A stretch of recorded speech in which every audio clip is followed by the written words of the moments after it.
Umweltfreundlich, oldschool und einfach ein echtes Abenteuer. So stelle ich mir eine Reise im Nachtzug vor. Lange dachte ich, das wäre eher was fürs Abstellgleis, doch seit ein paar Jahren gibt es wieder mehr Nachtzüge in Europa.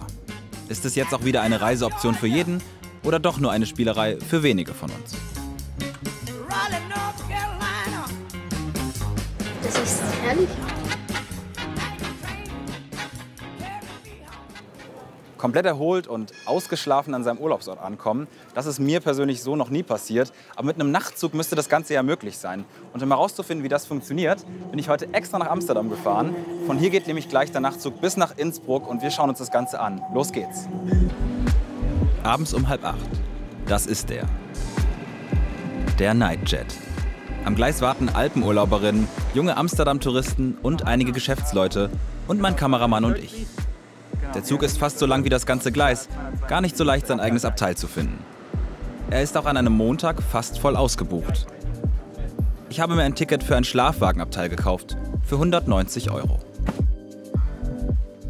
Ist ganz schön klein hier. Also ich hatte irgendwie gedacht, das wäre ein bisschen größer. Die Vorstellung, dass man hier zu zweit sitzt, okay, aber zu zweit schlafen, kann ich mir gerade noch nicht so ganz vorstellen. Kissen, ich denke mal, da wird auch eine Decke sein. Hier ist so ein bisschen Stauraum. Ansonsten, naja, ein großes Fenster. Und ich denke mal, hiermit klappt man das dann runter. Das lasse ich mir gleich vom Zugbetreuer erklären. Die Reise beginnt. Wir rollen langsam aus dem Bahnhof und aus der Stadt raus. Von Amsterdam aus geht es quer durch die Niederlande und ganz Deutschland bis in die Hauptstadt Tirols, Innsbruck. Rund 1000 Kilometer liegen jetzt vor uns und 13 Stunden, bis wir in Innsbruck ankommen.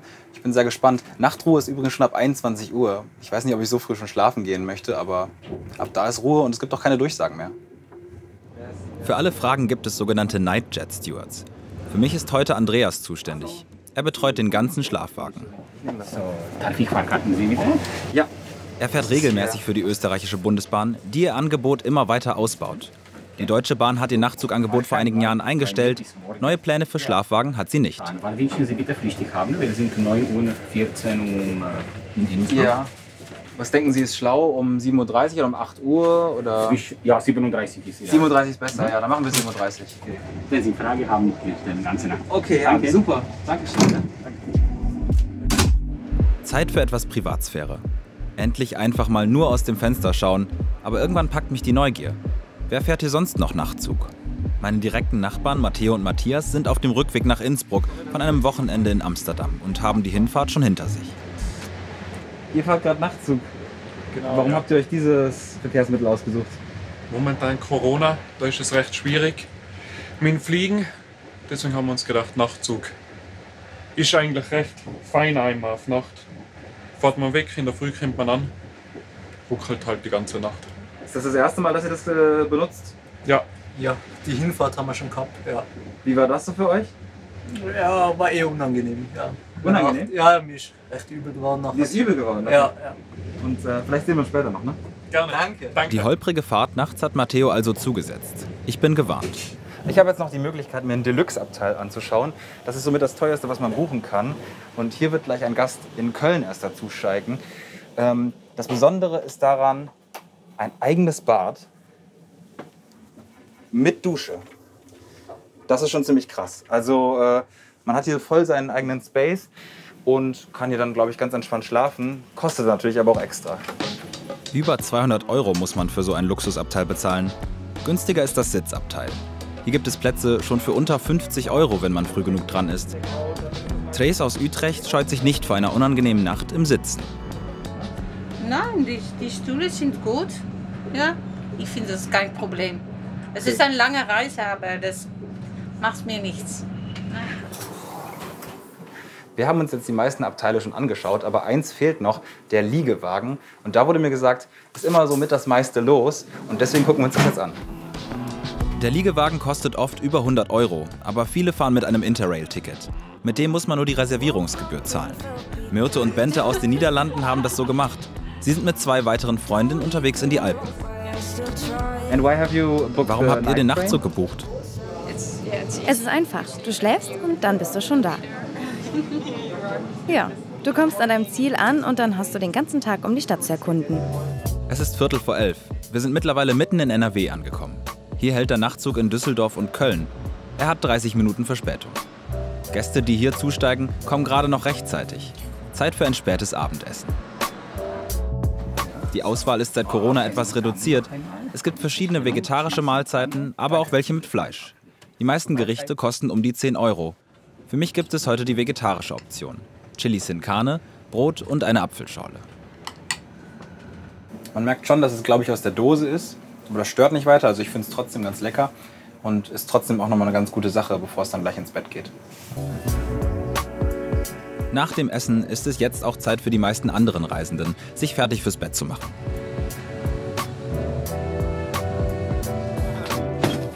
Bei mir wird noch schnell alles umgebaut. Andreas braucht dafür nur ein paar Handgriffe. Fertig ist der Schlafwagen. Dankeschön. Wow. Jo.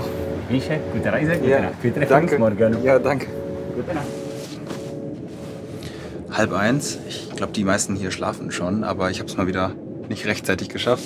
Aber ich komme ja jetzt dazu und ich hoffe einfach, dass es eine bequeme Nacht wird. Das werden wir jetzt ausprobieren.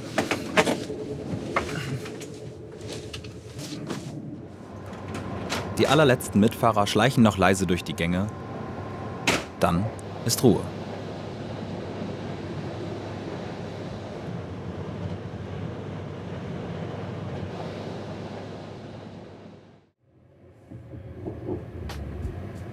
6:30 Uhr. Die Nacht im Zug ist kurz gewesen und ich brauche noch eine Minute. Die Stewards im Nachtzug sind schon gut gelaunt bei der Arbeit und wecken Gäste, wenn das am Abend davor gewünscht wurde. Es wird langsam hell. Wo bin ich?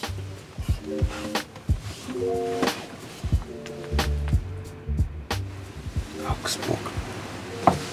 Ja, die Nacht war so semi, würde ich sagen. Also ich glaube, es war gut, dass man liegen konnte. Aber durchgeschlafen habe ich auf jeden Fall nicht. Es lag so ein bisschen am Ruckeln. Und vielleicht auch daran, dass ich das noch nie vorher gemacht habe. Aber ja, ich weiß nicht. 2, 3, 4 Stunden habe ich vielleicht geschlafen. Ich glaube, das geht noch ein bisschen besser. So richtig schnell komme ich nicht aus dem Bett. Aber hilft ja nichts. Zeit nach den anderen zu schauen. Ich fange im Sitzabteilwagen an. Tres ist schon wach. Tres. Goedemorgen. Ja, guten Morgen. Alles gut? Ja, Ja? es war alles ganz okay. Wie war es bei dir? Ja, gut. Nicht zu viel geschlafen. Er hat sehr gut geschlafen. Also. Und laut. Auch eine Nachtzugerfahrung. Den Nachbarn kannst du dir nicht immer aussuchen. Andreas baut das Abteil wieder zurück. Gleich gibt es Frühstück. Das ist im Liege- und Schlafwagen im Preis enthalten. Auf der Fahrt durch die ersten Alpenausleger begegne ich auch vielen Zugreisenden, die große Nachtzugfans sind. So wie Arjen und sein Sohn Sil aus den Niederlanden, die gerade frühstücken. Das ist schon das 10. Mal. Das 10. Mal? Also das heißt, wenn ihr die Möglichkeit habt, Nachtzug zu fahren, macht ihr das Ja, auch? immer machen wir das. Ja. Warum? Das gefällt uns. So zu schlafen und zu frühstücken zusammen. Das ist herrlich. Der Rest der Zugfahrt ist rausschauen auf österreichische Alpengipfel, den Morgen genießen und Zähneputzen natürlich. Jetzt noch kurz bei den Jungs aus dem Nachbarabteil vorbeischauen. Jungs, ich wollte euch fragen, wie die zweite Nacht im Nachtzug war. Ja, oben war es nicht ganz so angenehm, weil die Klima oben läuft, aber sonst ist eigentlich schon gegangen. Also du hast eine okaye Nacht gehabt. So. Ja, genau. Man Ansonsten- muss sich dran gewöhnen. Wenn sich alles bewegt, immer die ganze Nacht lang. Aber dann geht es eigentlich recht gut. Die Lage in den Liegeabteilen ist ähnlich. Auch Bente und Myrte haben nur 2 bis 3 Stunden geschlafen. Zu viel ruckeln. Vielleicht liegt das aber auch daran, dass der Zug in der Nacht über 1 Stunde Verspätung aufholen musste. Aber wir sind wieder pünktlich. Sleeping places was still the same. Danach ist noch kurz Zeit, die öffentlichen Toiletten auszuchecken. Jetzt habe ich nochmal die Möglichkeit, euch die Toilette zu zeigen. Das ist gar nicht so einfach, weil die ist natürlich jetzt morgens viel besetzt.